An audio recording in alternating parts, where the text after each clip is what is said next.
chapter 12.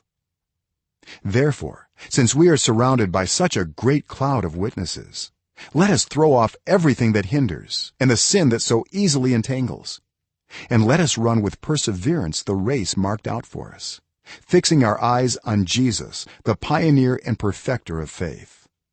For the joy set before him he endured the cross, scorning its shame, and sat down at the right hand of the throne of God.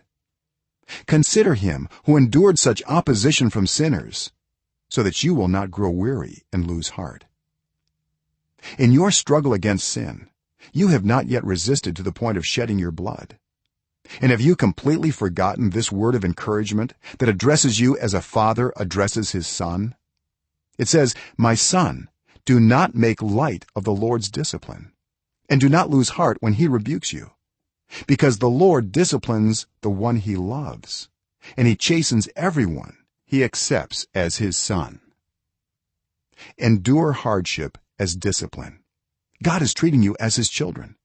For what children are not disciplined by their father? If you are not disciplined, and everyone undergoes discipline, then you are not legitimate, not true sons and daughters at all. Moreover, we have all had human fathers who disciplined us, and we respected them for it. How much more should we submit to the Father of spirits and live? They disciplined us for a little while as they thought best, but God disciplines us for our good, in order that we may share in his holiness. No discipline seems pleasant at the time, but painful. Later on, however, it produces a harvest of righteousness and peace for those who have been trained by it.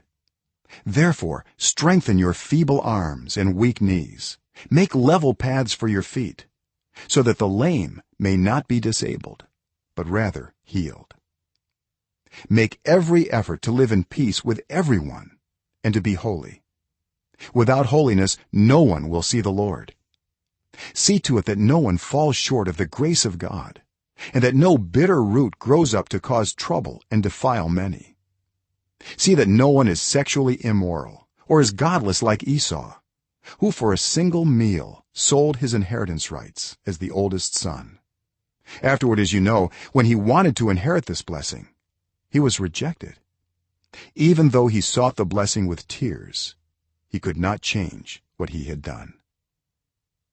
You have not come to a mountain that can be touched and that is burning with fire, to darkness, gloom and storm, to a trumpet blast, or to such a voice speaking words that those who heard it begged that no further word be spoken to them, because they could not bear what was commanded. If even an animal touches the mountain, it must be stoned to death. The sight was so terrifying that Moses said, "I am trembling with fear." But you have come to Mount Zion, to the city of the living God, the heavenly Jerusalem. You have come to thousands upon thousands of angels in joyful assembly, to the church of the firstborn, whose names are written in heaven. You have come to God, the judge of all, to the spirits of the righteous made perfect, to Jesus, the mediator of a new covenant, and to the sprinkled blood that speaks a better word than the blood of Abel. See to it that you do not refuse him who speaks. If they did not escape when they refused him who warned them on earth, how much less will we, if we turn away from him who warns us from heaven?